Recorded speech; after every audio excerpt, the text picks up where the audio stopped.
A notícia do dia, que na verdade é a notícia de ontem, foi a carta do presidente americano Donald Trump ao Brasil, uma carta absolutamente única, para dizer o mínimo, que é parte de um pacote de cartas que o Donald Trump mandou. O Donald Trump mandou nos últimos dias mais de 20 cartas. Mandou carta para tudo que é país. Acho que não mandou para o Dendê. O Dendê não sabe responder, por enquanto também não vai ter resposta. Mas olha que interessante. Primeiro vamos dar uma olhada um pouco distante, né? Ele mandou carta para o Japão, para a Coreia, para a Argélia, para o Brunei, para as Filipinas, para o Iraque, para a Líbia, Moldávia, Sri Lanka, África do Sul, Bangladesh. Mandou para o Camboja, o Cazaquistão, Indonésia, Laos, Malásia, Mianmar, Sérvia. E todas as cartas ele divulgou naquela rede social dele, aquela Truth Social dele. E ele divulgou as cartas. E um dos destinatários foi o Brasil. O Brasil recebeu uma carta especial. Todas as cartas que ele mandou têm algumas características em comum, né? Uma delas é falar: o senhor nunca ficará decepcionado com os Estados Unidos da América. Nunca, sempre ele assina assim. Em todas as cartas ele diz que se o país resolver fazer algum tipo de retaliação, aumentando tarifas, devolvendo o aumento de tarifas que ele empurrou, a esta tarifa que ele empurrou, a essa tarifa que for adicionada, vai incidir essa mesma tarifa que ele definiu. Então, 25% para o Japão, 25% para a Coreia, botou 30% para Bósnia e Herzegovina, 40% para o Laos, 40% para Mianmar, 36% para a Tailândia, e assim ele foi distribuindo. Tarifa média deu 31%. Para você ter uma ideia da gravidade, do peso disso, no último tarifaço americano, que é de 1930, a tarifa média foi de 20%. Aqui a tarifa média das cartas, até agora, 31%. E o Brasil, 50%. Então o Brasil, ele, por um primeiro motivo, ele é único. Ele recebeu a maior tarifa. Segundo motivo é que, tirando Bósnia e Herzegovina, Moldávia, e eu posso estar esquecendo de algum país, mas acho que não, todos os outros países têm uma relação de superávit com os Estados Unidos. Todos.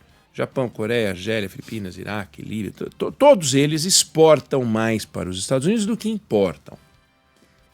Moldávia, Bósnia, Herzegovina e Brasil estão entre os países que importam mais dos Estados Unidos do que exportam para os Estados Unidos. Então, quando o presidente resolve botar uma tarifa, ele está botando uma tarifa, no caso brasileiro, sobre um país que compra mais deles do que vende.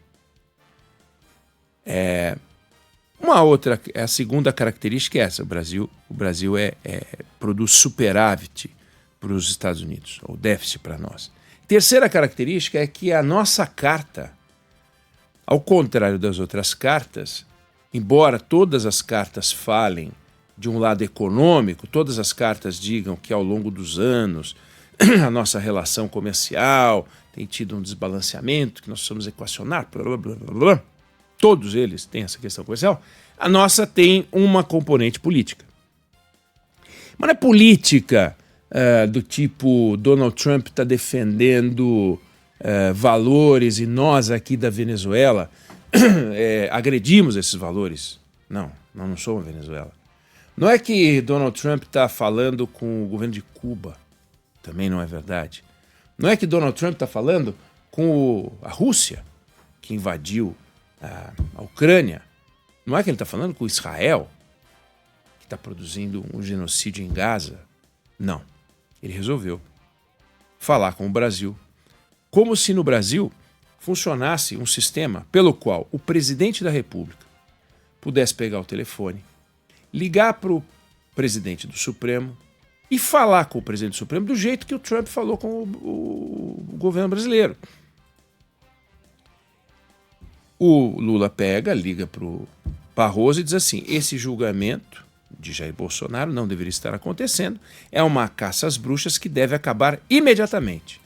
Você acha que o presidente da República do Brasil pode ligar para o presidente do Supremo Tribunal Federal e falar isso? Ou então vai, para não constranger o Barroso, ligar para o Alexandre de Moraes e falar isso?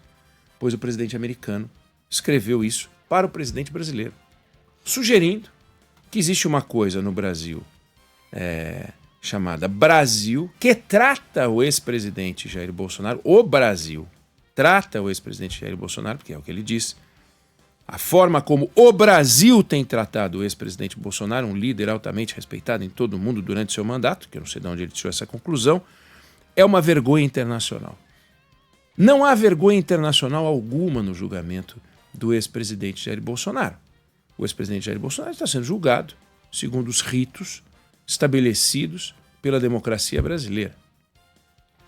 E aí ele abre a carta dizendo: conheci, tratei com o ex-presidente Jair Bolsonaro e respeitei muito, assim como a maioria dos outros líderes de países.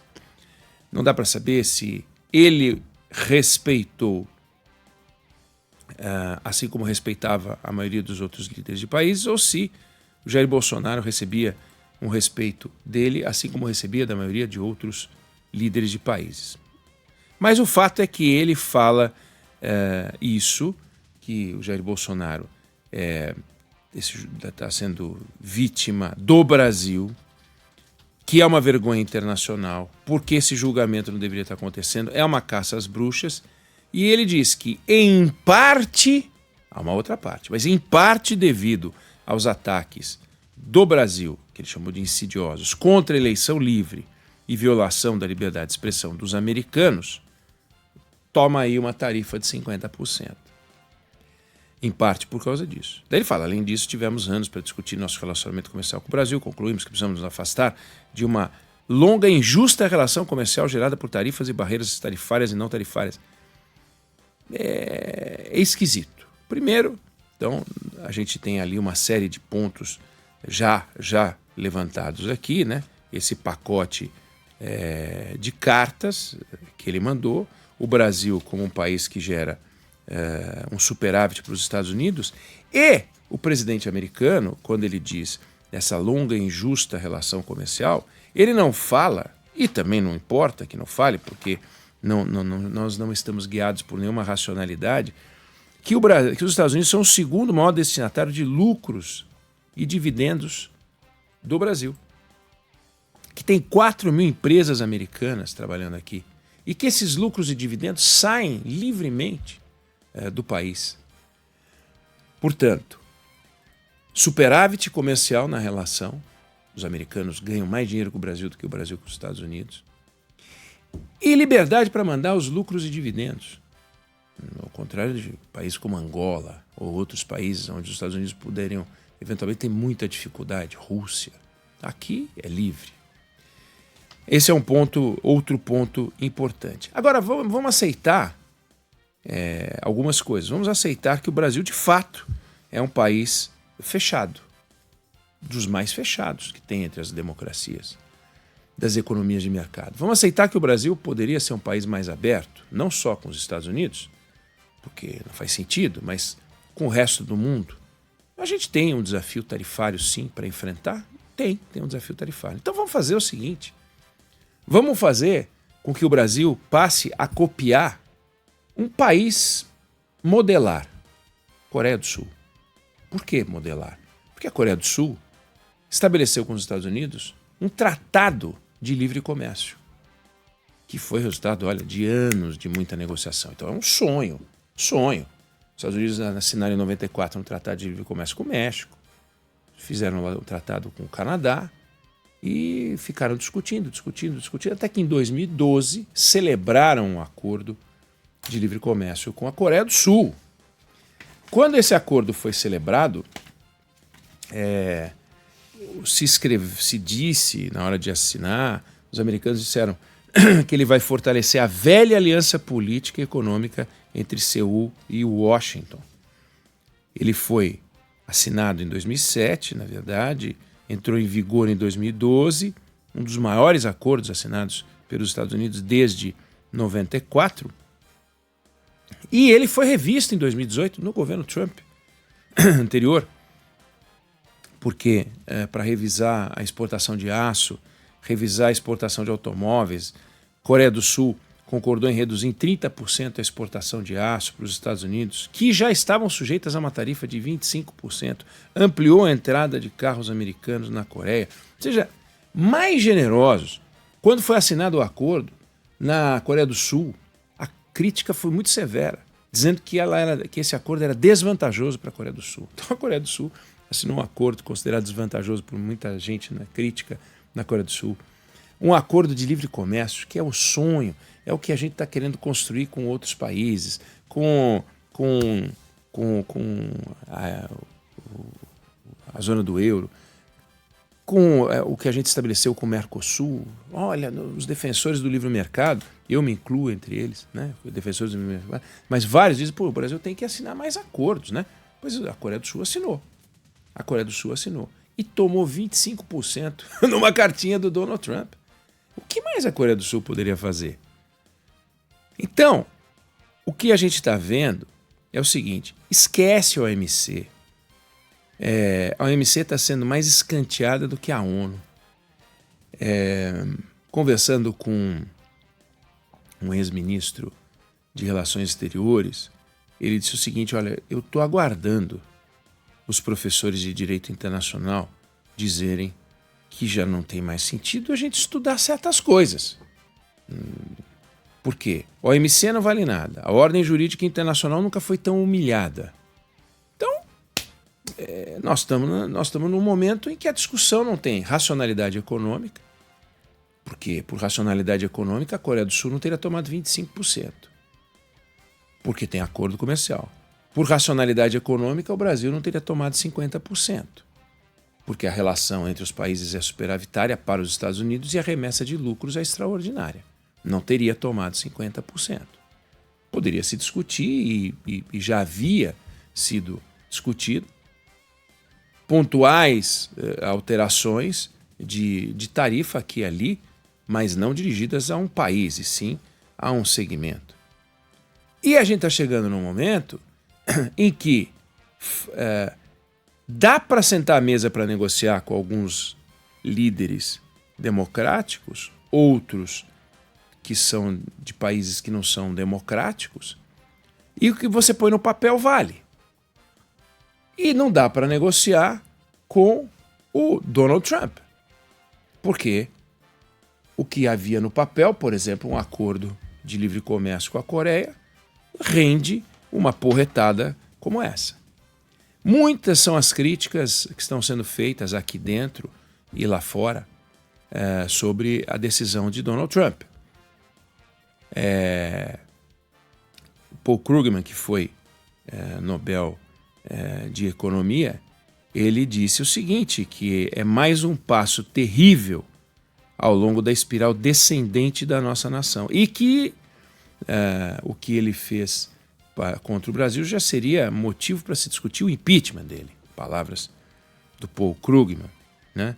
Ele está tentando usar as tarifas, diz o Krugman, para ajudar um aspirante a ditador, expressão que ele usou para definir o Jair Bolsonaro. Outra questão importante é que na carta Donald Trump fala que empresas americanas estão sendo perseguidas e tal, na sua liberdade no Brasil, e a empresa, uma das empresas que ele se refere é dele. Então ele está usando as tarifas e a caneta de presidente da República para resolver uma questão pessoal dele, econômica pessoal dele, interesse dele.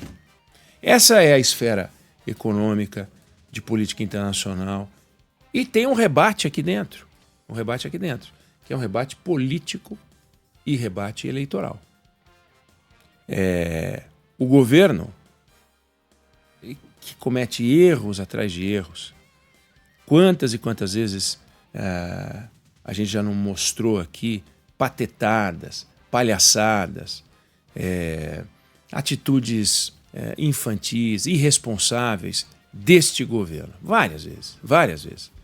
Toda hora, quando eu pessoalmente faço um comentário desse que é crítico ao governo, Vem lá as mensagens de gente falando que bolsonarista.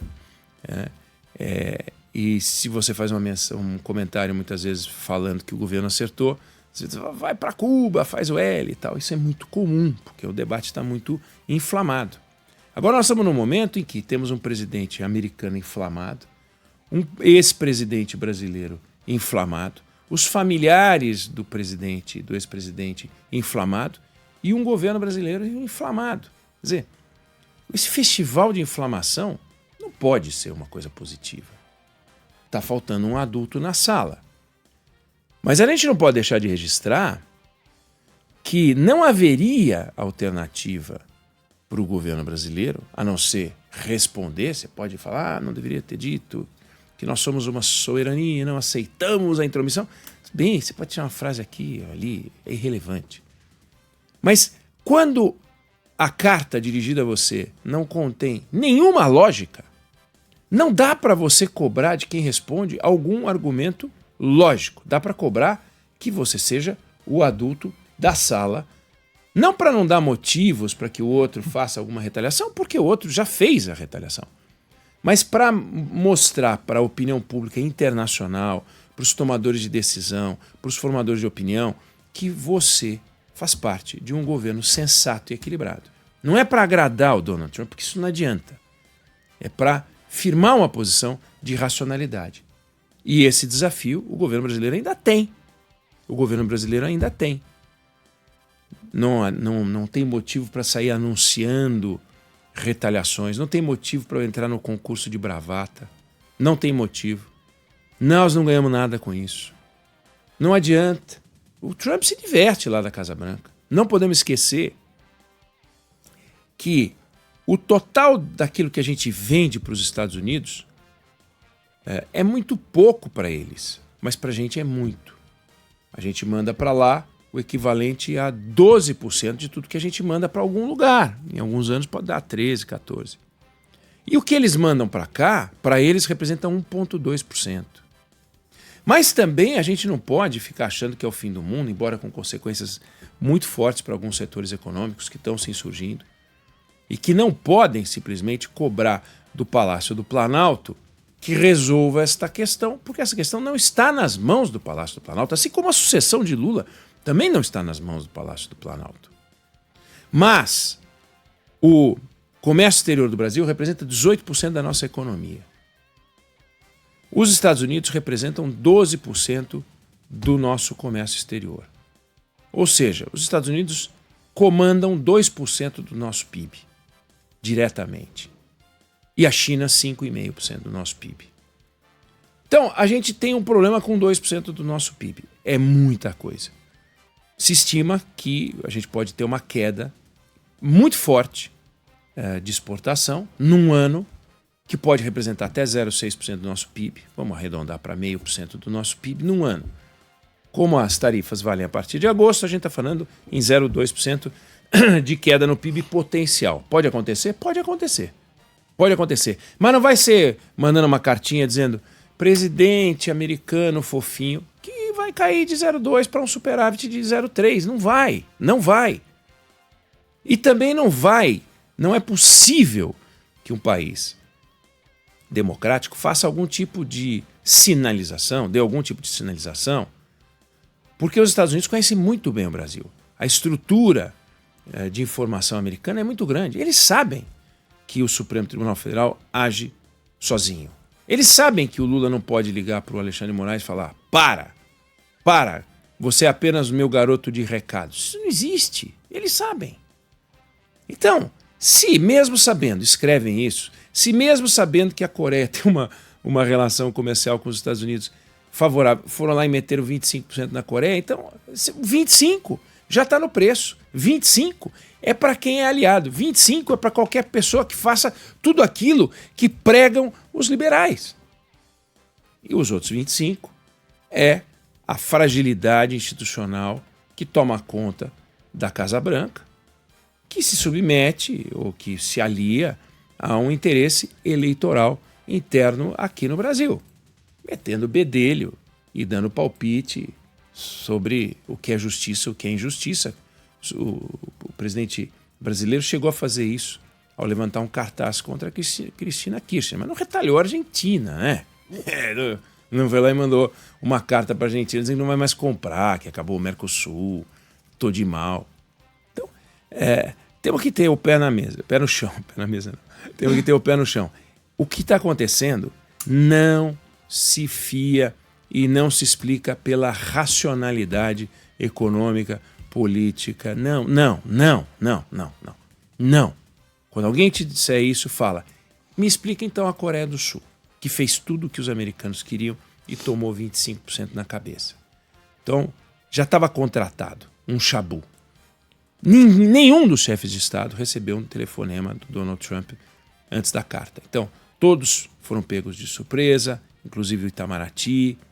A resposta brasileira tem que ser uma resposta madura, volto a dizer, não para agradar os Estados Unidos, mas para mostrar que temos adultos na mesa. Vamos aguardar para ver como é que o governo brasileiro vai reagir de fato. Primeira reação, veio uma carta, algum grau de soberba, tudo bem.